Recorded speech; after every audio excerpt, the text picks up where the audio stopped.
So maybe you've been thinking about starting a Turo rental car business or just listing your car on the platform to give it a shot, but you never actually made the plunge. But you were thinking that 2022, this is the year when I finally do something, I finally give it a shot. Or maybe you're just tired of busting laps in the rat race and you're just trying to make the plunge and start something new. So I put this video together to help some of you guys who are thinking about jumping in 2022, and maybe this will just give you some things to consider or help you make that plunge. Now, if you guys don't know who I am and you're new to the channel, my name is Stefan. I've been a Turo host for the last 3 years. I have almost 2,000 trips under my belt, and I've pretty much been through every situation in this business that you can imagine. If you are new to the channel, go ahead and subscribe, hit that notification bell so you'll be alerted every time I post a new video. And also, while you're down there, it doesn't hurt to smash the like button. So if the pandemic taught us anything, is that you really can't rely on one source of income, or that your 9-to-5 might not be as reliable as you thought it was. So I put together these little videos to kind of help you guys out and give you guys heads up and things to look out for. I'm in the trenches. I run this business every day. This is what I've been doing for the last 3 years, among other things. I pretty much have enough trips under my belt to speak on the subject, and actually I'm speaking from a point of experience. A lot of these things that I talk about, I've been through it firsthand, and I sat back, thought about it, and put these videos for you guys to kind of help you guys out. So if you appreciate these, make sure you smash the like button. So the first thing I'm gonna tell you guys is you guys really need to stop quitting your job and just jumping into something that you never tried out, you never gave a shot, you don't know how it's gonna work, you never tested the waters out. That's just not a good idea. And I'm not just talking about Turo,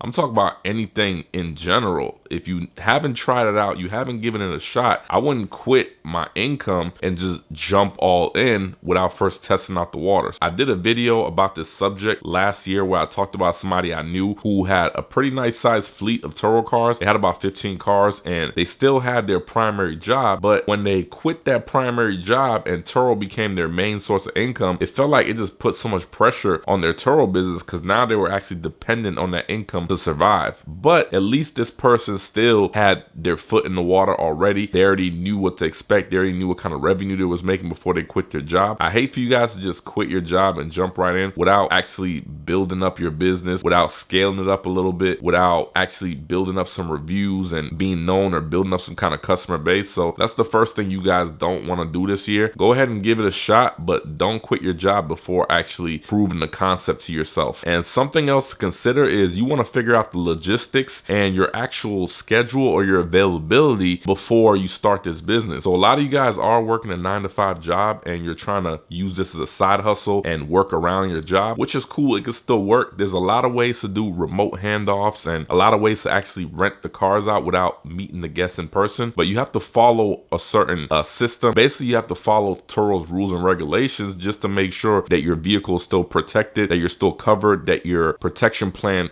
is active so that you don't get your claims denied. If you are working a job that is kind of strict and you can't use your phone or you can't send out messages, there's things like automated messaging systems and lockboxes that can make it easier. But if you can't use your phone at all and somebody is trying to book your car, even if you accept the trip, you still have to confirm their ID, confirm that's the right person, and also upload your pictures that you took within the 24-hour period to upload it to the trip. And you have to wait till a certain period of time, usually about 30 minutes before the trip starts, before you can actually provide the combination to the lockbox or provide the guest with access to the key, but only after verifying the ID. So if you have a job where you really can't use your phone like that, or you can't even take a couple minutes to verify the guest ID, make sure they're uploading the pictures they need to before you give them access to the keys, then you're not doing it the right way because you could be taking a risk. Now, a lot of times if you do have a job like that, it might be easier to get somebody like a family member or a friend to kind of help you with that process. Or something else you could do is just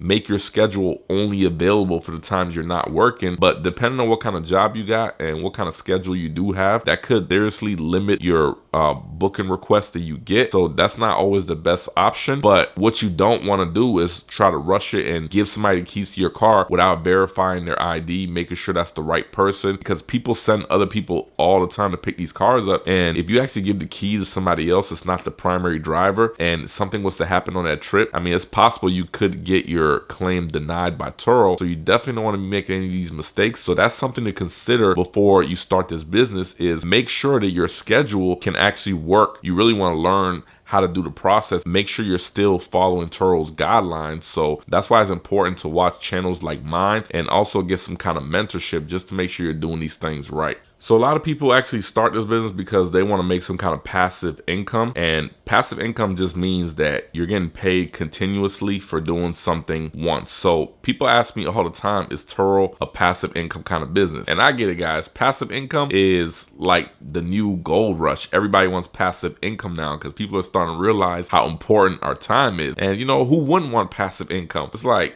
who doesn't want to just chill, kick it back, let the dough roll in while they're not doing anything, right? That's the American dream. But is Turo really passive income? I would say yes and no. So what do I mean by that? So let me break this down. Let's say a guest books a vehicle for 5 days. Now you have to make sure that vehicle is ready, clean, gassed up, go ahead and do the check-in. And then when the guest picks the vehicle up, they have the vehicle for those 5 days. Now, if you have a great vehicle with a great offer, pretty good customer service, then sometimes the guest will even keep extending that. You did the work one time. That means you got the vehicle ready by doing all those things I mentioned. And on that 5-day trip, you're essentially getting paid 5 days for something you did once. So that is kind of a form of passive income. But once that trip is over and the guest brings the car back, now you need to make sure you do a checkout on the vehicle and also make sure that you have the vehicle, you know, cleaned out for the next guest to book it. So that's why I say yes and no. Yes, because you are getting paid for those 5 days off the work that you did one time, but it's not 100% passive because once the car comes back, you have to do it all over again. Unless you're scaling your business to a point where you have employees that's actually running the day-to-day, then this business is not 100% passive. But the periods where people are keeping the cars and they're extending it, sometimes you might get some long-term guests keeping it for weeks or months. So in that sense, it is passive because you're gonna keep getting paid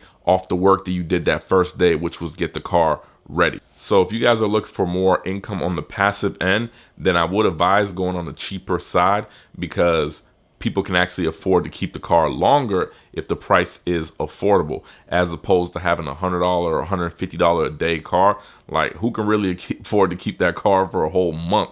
I mean, once in a while you might get a baller to hit your town that might want to, you know, splurge in your Mercedes and, you know, ride around clean, but the average person just cannot afford that, and they're going to be looking for those cheaper cars. So which brings me to my next point, that you kind of want to stick out from the herd. Like I mentioned earlier, now passive income, side hustles, all these things are getting very, very popular. So as time goes on, more and more people are going to be giving these side hustles a shot. So that means more and more people are going to be listing their cars on Turo. There's going to be more and more competition. Your chance of success depends on how well you separate yourself from the masses. Now, there's a few different things you can do to separate yourself, and you'll be amazed by how simple it is to actually separate yourself from other hosts in your area, because a lot of people just don't take this seriously. They don't take this as a business. They treat it like a side hustle or a hobby, and your customers notice the difference. Like, I have some customers who only come back to me. They only call me when they're looking for a vehicle. They don't even search the market or check anywhere else, even